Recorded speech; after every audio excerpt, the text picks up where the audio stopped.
What are we doing here? And where are we gonna go? It's like we just woke up one morning and then it's welcome to the show. Don't ask any questions, just go with the flow. Make as much money as you can and try your best not to get broke.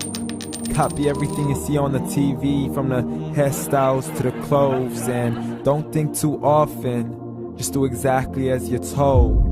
And if you ever get confused, then just turn towards the alcohol.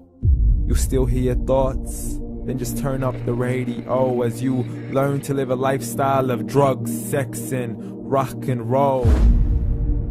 But in all honesty, I just need to know, is there more to the cycle than growing and getting old? Living and dying just to leave behind a happy home and a whole lot of property that somebody else is going to own.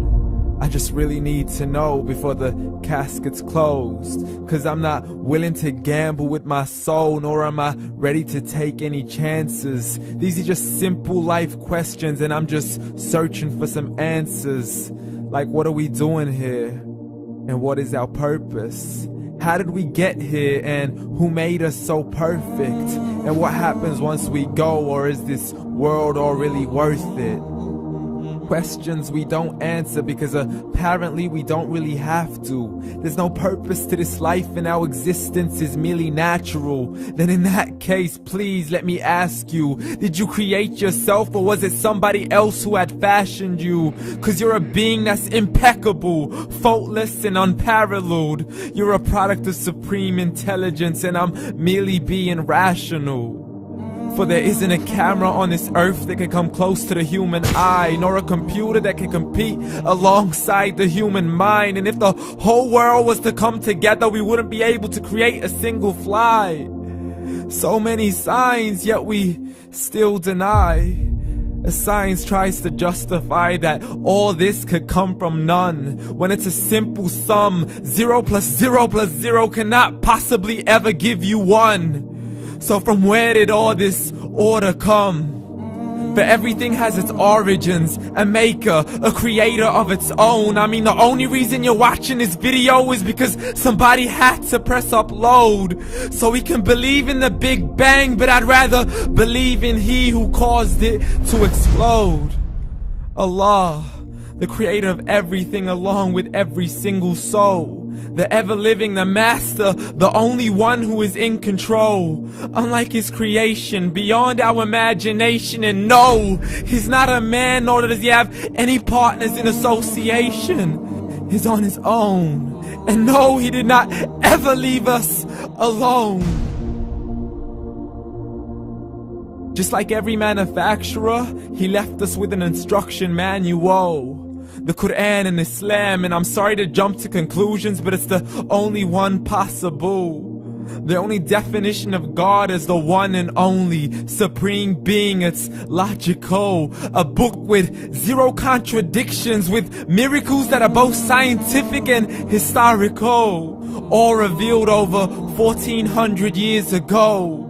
Like the detailed description of the human embryo. The descriptions of the human embryo in the Quran cannot be based on scientific knowledge in the 7th century. To the mountains as pegs holding firm the earth below, and the 2 seas that don't mix in a complete separate flow. To the planets in orbit, alternating night and day as they stay in flow. The expansion of the universe and the creation of everything from H2O. To the stories of the past and the preservation of Pharaoh. To identifying the lowest point in the land where Persia defeated Rome. The gushing fluid that created man in the glands between the ribs and the backbone. And not a word has changed, it's still the same. So please explain how all this was known over 1400 years ago. To a man who couldn't read or write, as he would recite whatever the angels spoke. And if you still don't believe, please try to come up with something that's even close. But you can't, so we took God as a mockery and his messengers as a joke. Muhammad could not read or write.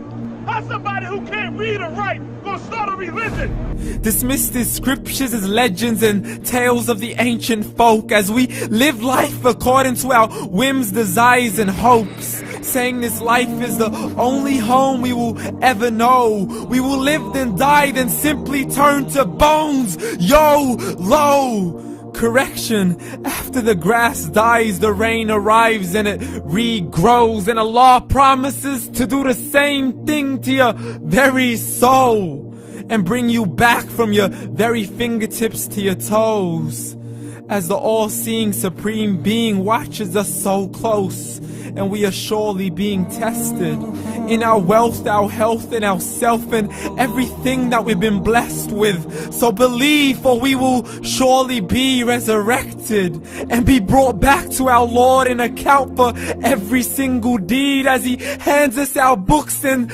orders us to read. From the bad to the good and everything in between. You yourself are sufficient for your own accountability, so don't be mad at me. You are the one who thought He wouldn't come back to me. I gave you a whole life long to search after me, but you were busy in all that which was temporary. So read, and glad tidings to all those who believed. And if you disbelieve, read. And don't let that day be the first day you find out what your life really means. Read.